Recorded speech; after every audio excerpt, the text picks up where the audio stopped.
Hi, I'm Kristin Davis, and I want to know, are you a Charlotte?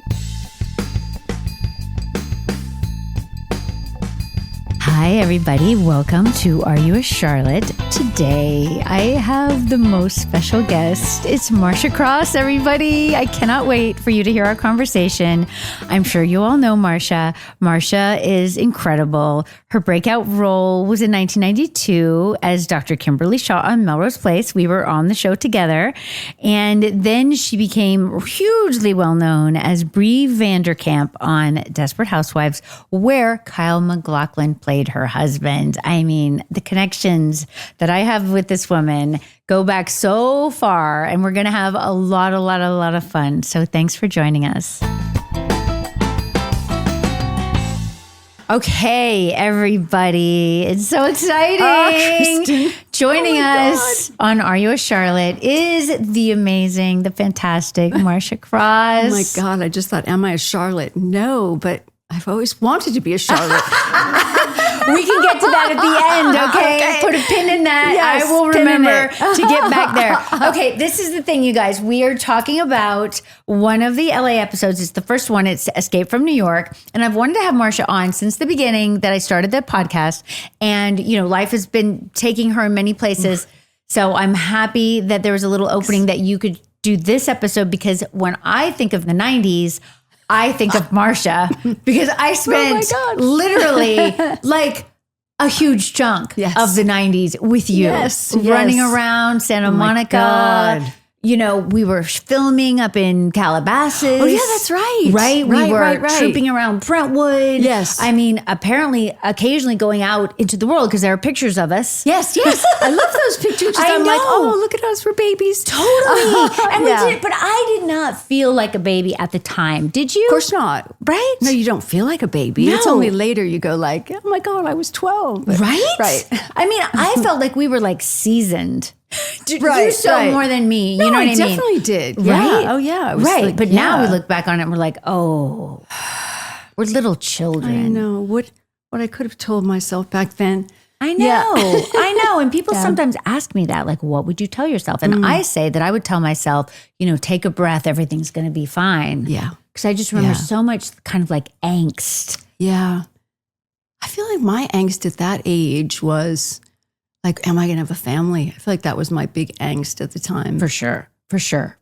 We talked a lot about I remember men and relationships and what we wanted and what we didn't want. And we were trying to figure all that out. But I think that's exactly what you should be doing. I know, but I wish someone had told me that it was going to be fine. There was so much pain I could have avoided. Of course. Of course. But I also feel, and I think this was more so for me than you know, am I going to be successful? I think was probably my bigger thing at the time. I don't even think I wanted kids at the time. I hadn't gotten there yet. No, you hadn't. You hadn't. Yeah. You're in a different place. I was free. But I was definitely... I was very free. Yes, you were free. That's a word we could use, right? Yes, free. Yeah. Oh, no, I was worried about being successful, too. Yeah. Yeah, I was very... Yeah. We were pretty focused. We were focused. I feel like we came from Roy, you know. We did. Roy. My heart, Roy London. Sometimes I forget to explain to our listeners. Yeah. Sometimes I'm just like rolling with it, and I'm like, oh my God, they don't know who we're talking about. So there was this incredible teacher, and we were both lucky enough to find ourselves there. His name was Roy London. He was really just a genius human being in so many ways. Yes. And for me, so I'd come from New York, you'd gone to Juilliard. Right. So Marcia had been classically trained, like in the old school way, right? Ready for Shakespeare. Theater. Yes, darling. Totally. Theater. Which is what I'm doing now, don't forget. Which is fantastic. Right. But like not necessarily going to prepare you for television in the 90s. Not exactly. No. Right. No. And for me, I'd gone to Bill Esper at Rutgers, which was Meisner training, so a little bit less classics, but still pretty serious, right? Yeah. And then I remember starting to audition in New York and just being like, I don't know what to do with these scripts. They'd give you these little TV, just one scene from a show, and you tried to make this good, and it was impossible. So when I came to LA, I think I just heard on the streets or whatever, you know, you should go check out Roy. And it was like just lightning in a bottle in that room. Life-changing. Right? Yeah, all those people, I mean... The thing I loved about Roy, which we didn't really understand until after the fact, was I always tell people, you never did a scene just to do a scene. You did a scene to save your life. Yes. Like if you could never, like you had to everything. It was, the stakes were always top. I always feel like that's where I learned to act, like in terms of putting it all together. Yeah. And I think everything changed for me after that. Like that was it. Definitely. Because he knew how, like, and also, do you remember when we would first get to class, he would just talk for a while? Oh yeah, that's right. I forgot about and tell that. stories. Yes. And he was just he loved life, and he was so full of life, and the stories were fascinating. And there were lessons in the stories. Like one really weird lesson I just thought of recently, because I had a different guest on who told me she fell in love with her co-star and then he broke her heart. And I was like, yeah, see, that's a rule. Do you remember Roy used to be like, don't f your co-star, save then it. Be gone. Right. Save it for on screen. And then after you're done, you can do it. Right. Because it's probably not going to work out. Right. That was a really good lesson. Don't you think? I mean, he's Roy. so right, Yes, right? he's right. Like he lives on in us in so many ways. That was a kind of a trite, I guess, whatever. But No, I think it wasn't trite at all, because you take all that chemical and all that stuff that's going on, and it's the, you can't do it, you're not doing it, that keeps it, it's bubbling. Alive, right. Rather than, what if you do it and then you're like, oh, that was not what I wanted, and then you have to go recreate it the next day. Definitely.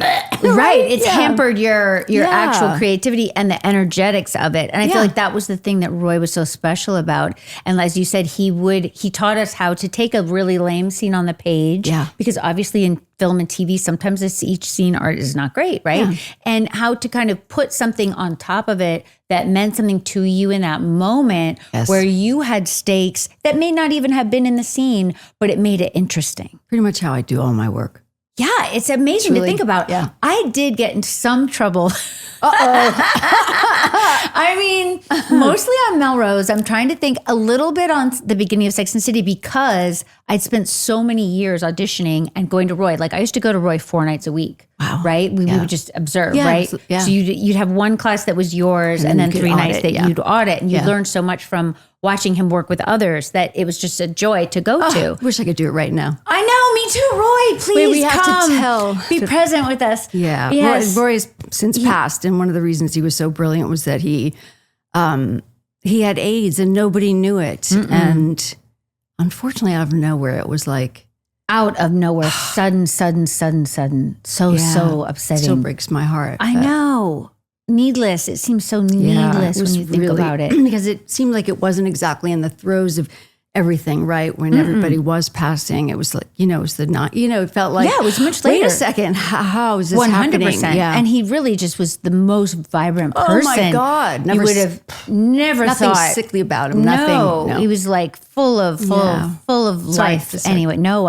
It's otherwise everyone's going like, writing it down. Roy London, totally. Roy London, let's go find Roy London. Roy London is with us in spirit and in our memories and our hearts, thankfully. But the root of the thing is never the thing. Yes. Good. Good. That one always. And I remember the energy of us, like the kind of, striving sounds like a negative word, but like the excitement. No, we were dedicated. Right? I love that. No, right. It was very Me too. special. It was really special. And the group of people who was there was amazing, and really, like, there was such energy in the room, and whenever I would see one of them succeed, I'd be like, oh, what are they doing? I've taught a class lately, and I'm like, where's all your stuff? This is not a play. Like, because we'd bring everything but the kitchen sink in. Yes. And then these kids come in and they don't have anything. And I'm like, you can't fold that crappy pretend laundry. I don't ever want to see that again.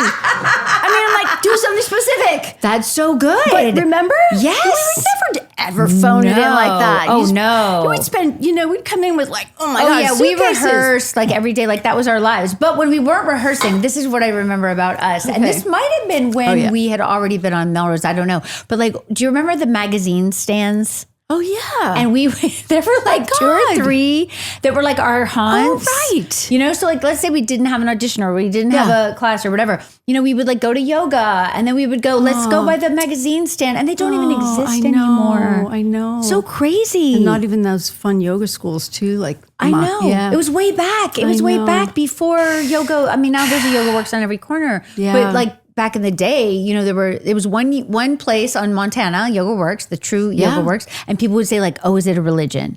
I remember so many people asking me that. I don't remember that. But Isn't that's that hysterical. nuts? Isn't that so? Right. It's so different. Yeah. I know that's really obvious, but it's like, and there was also, we would go down to the promenade, and there was that that magazine stand in the middle. We would like get coffee. Oh my God, I forgot all about that place. All right, so you remember more. I remember really random things. Okay, random. Can I tell you what I remember? Yeah. When I'm driving in my car, because Kristin used to always get in the car and she'd take her foot and put it up on the dashboard. I wasn't going to show my black socks. It's so that don't true. match. It's And so true. I started doing it, and so I drive like that now. And there isn't a time I do it where I don't think of Kristin. That's where I go, adorable. There you go. There's your That's adorable. Can I tell you what I found out about myself? Because yes, I still do it.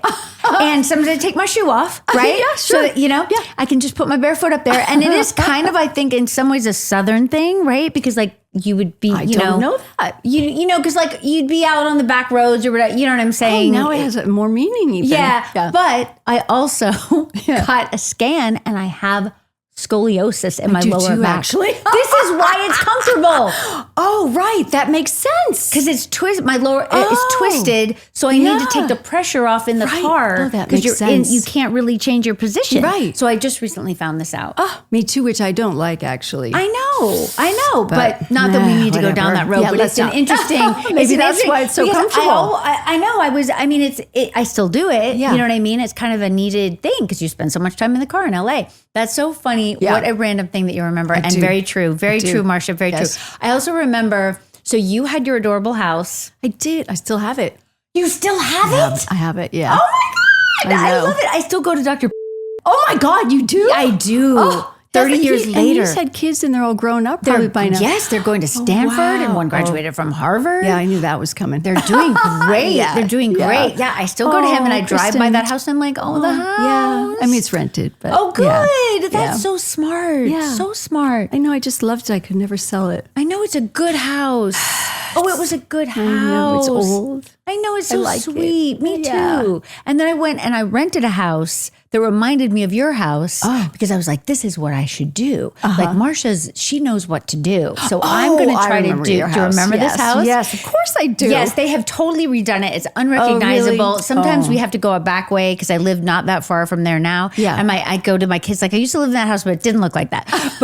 But it was there in that spot. It's like a big two-story thing now. But to me, you were like somebody who was already successful. To me, you seemed very grounded and, knowledgeable, right? And that's partly why I was like, I'm going to try to learn from Marcia, right? Like, I don't know if I said that, but I know I thought that. No, but that's the sweetest thing ever. It's true.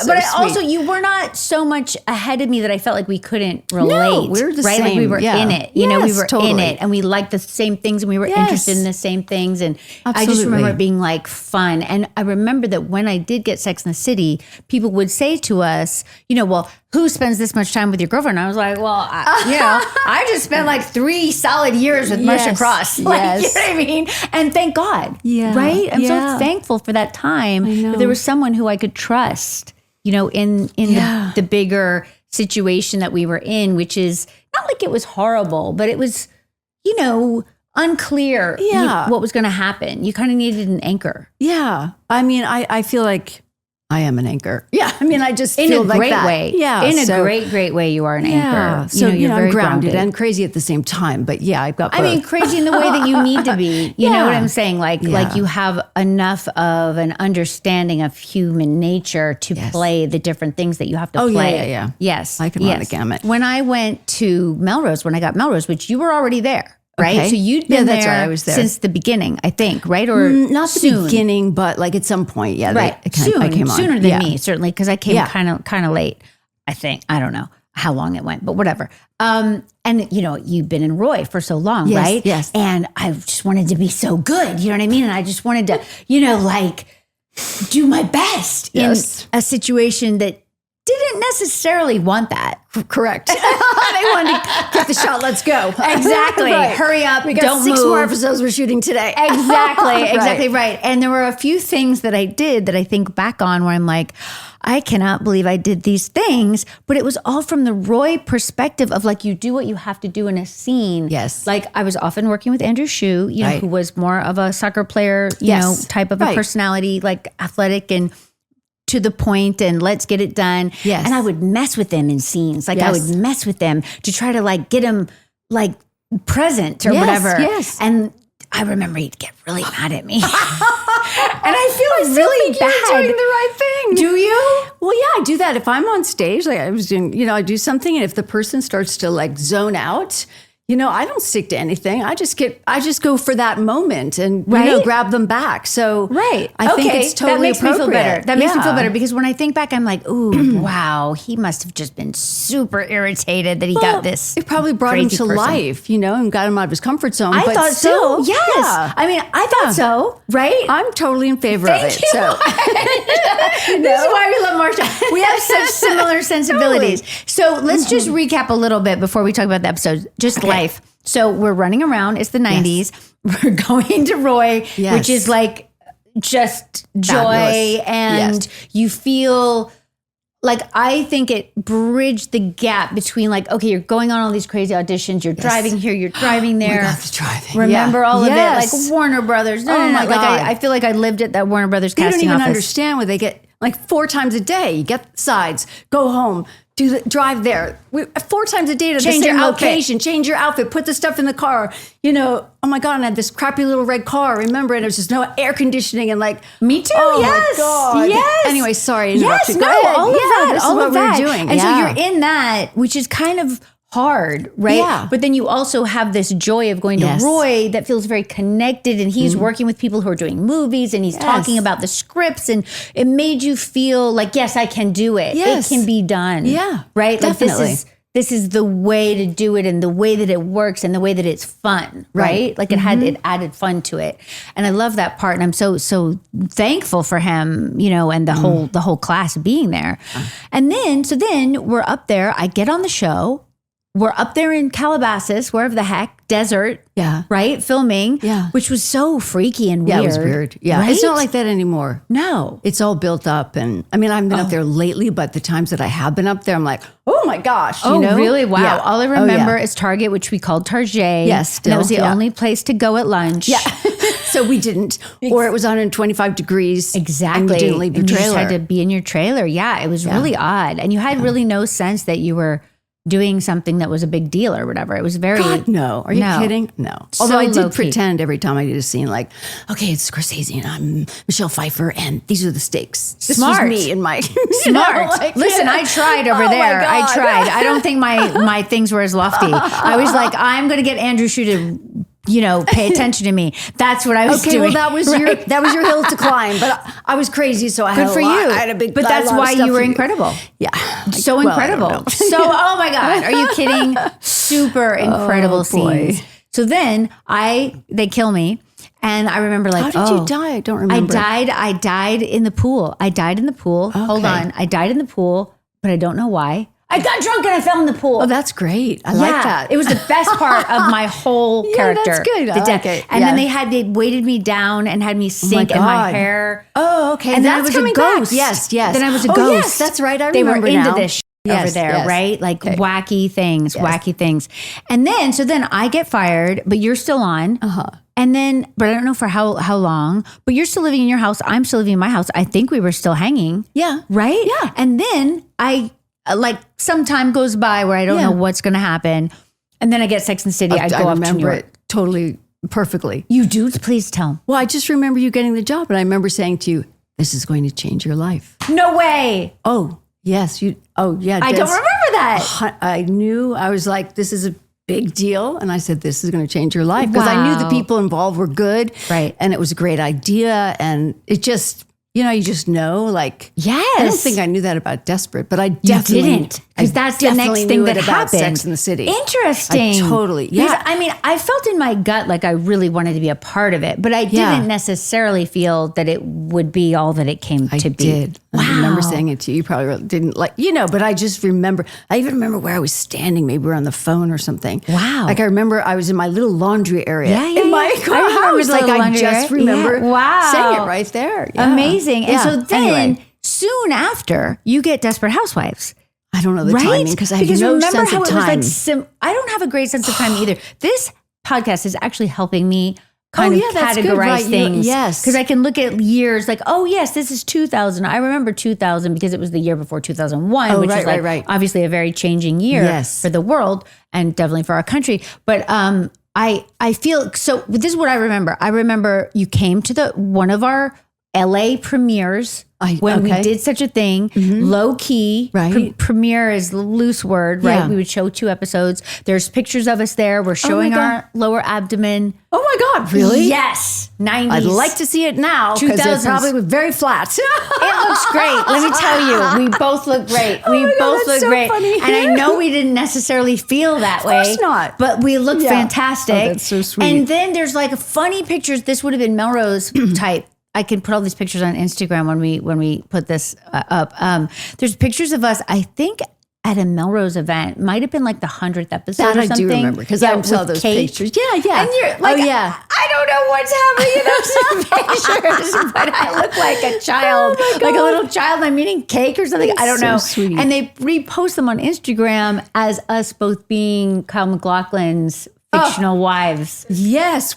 How about that? How crazy is that? Insane. Which I like in a certain way. God. I don't know that I was ever fully aware. You know what I mean? Like the craziness that he comes on our show. He was only supposed to do 5. Yeah. We can't part with him. We love him so much. Right. Then he leaves our show. He comes to your show. He was only supposed to do 1 season, he told us. Oh, really? And then, I don't even know that. He was supposed to be the killer. I love Kyle. Yeah. I was supposed to be the killer? Apparently. I had no idea. I know. Me neither. This is what he told us when he came on the pod. And then he said, no, I love this job. I want to stay. It was great. And it's so great that you got him. And then he stayed for so long. Yeah, it was wonderful. And I wish he never had to go. I know. Yeah. I know. And I remembered like that show, it seemed like you aired and it was a huge hit, like immediately. That was true. That was the case. Right? Yeah. And then we were at these events and I was like, there's Marcia. Yeah, life went on big time. Right. Wow.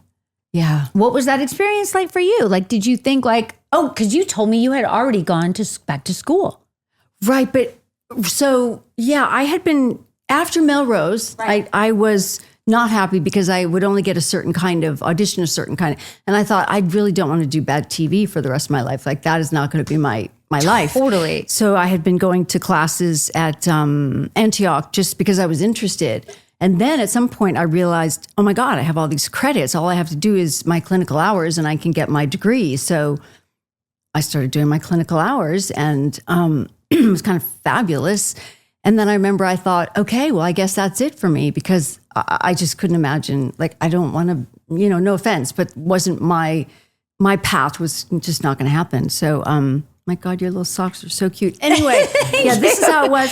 Talk about yourself. Talk about myself. You want to distract, but I want to hear. No, that was just total ADD me. And then, and then I remember going to Warner Brothers. And I remember looking down the hallway and saying, okay, this is the last time I'm here. And auditioning for Everwood. And then they called me back.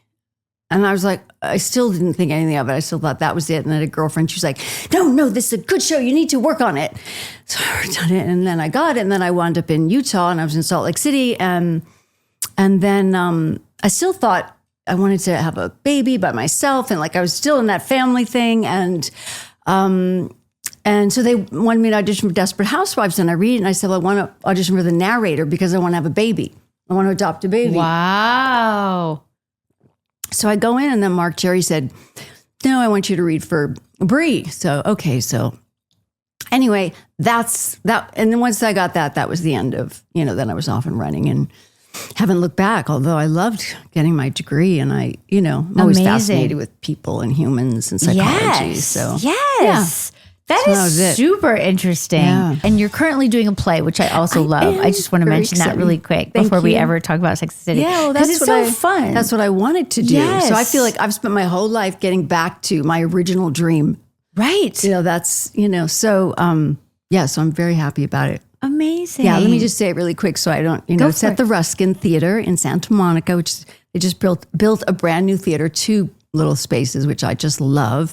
And it's called Honor, and I'm Honor, although it's not all about me. But and it opens February 14th. Amazing. I'm so happy they built a new theater in Santa Monica. Yes, we need theater. So happy I got to work in the old one. Was this tiny little place that had been like there for 20 years. And I mean, you'd work and people have to uncross their legs. It was so tiny. Oh, wow. So it was just brilliant place to work. And I got to do Johnny Robbie Bates' play there. And he came and that was wonderful. And now, we're upgrading to this new theater. But wow. it's Wow. Just, love it. Yeah. Love it so much. Theater is a very, it's like a feeding, it feeds you as you're doing it. Oh, yeah. Yeah, you it's know? not like in the trailer and then you watch it later. It's like that's, So anyway, that's my happy world right now. Okay, so that's wonderful. And thank you for giving us a full update. Sure. So let's talk about the show. It's going to be hard because life is so much more interesting to talk about, but we're going to, because this is a rewatch podcast. I have to remind myself. Let me ask you this question because I don't even know. I don't even know for sure. Did you watch the show when it was happening or were you too busy working? Your show or my show? My show. I assume you watched your own show. Did you? Oh, yes. Okay. Yeah, because I think it was going on before. There were shows that were more at the same time as mine that I totally missed. Because, when you're like, you can't even see straight and I have babies. Blah, blah, blah. Definitely. I'm like, I missed that whole decade. You know? But no. I saw. Yeah. And now, my daughter told me to tell you that she's now watching it. She's a big fan. And she's going to school in North Carolina. And guess what, Kristin? I was like, oh my God, I understand. I know you're from South Carolina. But I was like, oh my God, I understand Kristin so much better now, having just been to the state. Yeah. Like you really understand. I know. I mean, the girls are so they're like you, like they're feminine and they're really. Thank you. It's mean, the funny thing about it is that when I was growing up in South Carolina, I was the oddball because I wasn't blonde. And, my mom is not, super Southern, right? She kind of is now, but like her, she was feminist and she, she had her vibe going on, right? And she didn't wear makeup or anything like that. Oh, wow. But all my girlfriends' moms were like decked, gorgeous. Yes. All of them were gorgeous. I was like this dark, gorgeous. Well, thank you. Please. But dark, compared to them, you know what I'm saying? I know, it they're was all blonde. It doesn't and grow curly blonde. hair and you know what I'm saying? And so I always felt like, I've got to get out of here, But I do think it had a really big influence on me. Definitely. And sometimes I feel like when people are like, why is she so animated? Or, why does she wave her hands around so much? I'm like, they've just never been to the South. Well, I always thought with us, sorry, I know we're supposed to talk about the show because it's good. I'm, from New England and like my mother was like, God forbid we should take up any space. So I get around you and you're like, and I'm just like enthralled, like always, so don't let anybody say that about you. You're it's so sweet. Thank you. But I think that's ever. also why we when I think about my different girlfriends who like I knew, especially in those kind of formative earlier years, there's always something where I am wanting like a quality they have, like learning from them. I know what you mean. And you're grounding, it's a New England thing too. It's like a New England, like part of the earth, like strong, I needed to be around that. Yeah. And I needed your light. Thank you. That's nice. I love you. Love you too. It made me cry. It's so amazing to have a podcast so that I can have people on that I need to see. Sweet. It's amazing. Yeah. I know you're an incredible person. You Thanks, really you are. are too. You really are. Thanks, babe. Very happy your life has turned out the way it has. I'm so happy that yours has too. I mean, not that we haven't been through stuff. Oh my God. Oh, right? For sure. Right. But you know what? Yeah, We're here we are. Here That's we are. Life. I mean, there's no Absolutely. life that goes on without it. So No, that's the truth. And just because this is what it reminds me of when we did And Just Like That. And people would be like, why are they doing this? And why are they doing that? I'm like, do they not know what happens in life? Maybe they don't. Or maybe they don't want to, they want to escape or something. Yeah, they don't want to face it. But for sure, that's life. Right? Yeah, I mean. Right? Yeah. It's just, I just did a little thing in New York called Pen Pals. And it was women across 50 years that are writing to each other. Amazing. And it looked very like kind of light on the page, but when you do it, there wasn't a dry eye in the house, including the two actresses, because life happens. Yeah. Just to ordinary people's lives, you know? Yes. Husbands, death, cancers, children. Yes. All of it. And just life. Just Absolutely. life. Yeah. Absolutely. So anyway, I agree. yes. Yes. And Yes we're to all lucky of to be it. here to live it. We are lucky Okay, to I'm be going here to too live dark. it. Let's no, go. I like it. I really like it. Well, we're going to talk Okay. about the show. We're going Okay. to talk about the show. And the thing Yes. that I like when I looked at this episode and the other episode, I really feel like the two LA episodes are just one episode. So it's really hard to keep straight what happens and what. But they're so interesting for two reasons. One, I was living here before the show, right? Like I lived in New York, but then I was living here and I had to go back there and I still had my house here at the point that we come back and do this. I was so excited to come back. I was like, oh, thank God, we're going to film in LA. But of course we filmed all night long and they'd just send me home and they'd be like, go sleep for 2 hours and come back at 3 a.m. I was like, oh my God. Yeah. But this is what you did. This is what you did. Thank God we were young. But I was not someone who was going to the Standard Hotel. You know what I'm saying? No, you were not. No, right. So that wasn't, but it was fun because that's the show and, it was fascinating to see and God rest its soul. It was a fun place. Yes. It was good. The Playboy Mansion, on the other hand, more complicated place. Never been there. See? Me neither. Never been there. Right? Except filming. Yeah. And they tried to make us go to the Midsummer Night's Party. We have Holly Madison coming up to talk to us. Oh my God. I know, right? But it was so complicated because for me at the time, I understood why our writers wanted us to go there and that it makes sense. And at the time it was being billed as like a empowering thing for women to be free with their sexuality. But like to me, it was like, kind of ick and weird. Yeah. And being there were all those feelings. Of course. Oh my God. Yes. And decades of them. The history, right? Yes. And the weird vibes of the history. You know what I'm saying? And we have a great talk with Holly coming up about that. But in the thing that I love watching the episode, there's such a lightness and the colors. Yes. And especially because we come here and it frees us to really go. Yes, that's true. And she has that bright blue Mustang. It's so gorgeous. Fantastic. For us, right? Yes. I mean, whenever we see a vintage Mustang, I tell my kids and they're like, Mom, it's so old. And I'm like, no, that is a classic. There's nothing better than that car. Come on. But at the time, it was also stressful because Sarah Jessica had to drive it and it was in fact a stick. Was it a stick? I don't know how to drive a stick. So. Me neither. And she didn't either? No, it was some stress. God. It was some stress. And they did have to roll down a hill, like in the scene, which they shortened because I think they wanted, that hill on La Cienega that really... Yes. Yeah. It was that hill, supposedly. That hill. Okay. And then I think it was too stressful because they couldn't... Too steep. Right? That's and too they scary. Couldn't stop all the cars. And so they were trying to... Oh my God. It was No, bad. no. Yeah, it was bad. Yeah. So then they went to some little side street, which was much more manageable. Yeah. And then we filmed, when they go to... what's the place called on Sunset with the Bull? Oh, yeah. Not the whiskey. Saddle Ranch. Thank you so much, Hannah. Yeah. I mean, incredible. Oh my God. And did you ever Cynthia go there? Looked fabulous on that bull. She's so great on that bull. I don't know. Did you ever try that? No. Me did neither. you? I know. I think I'd break my hip now. I know. Me too.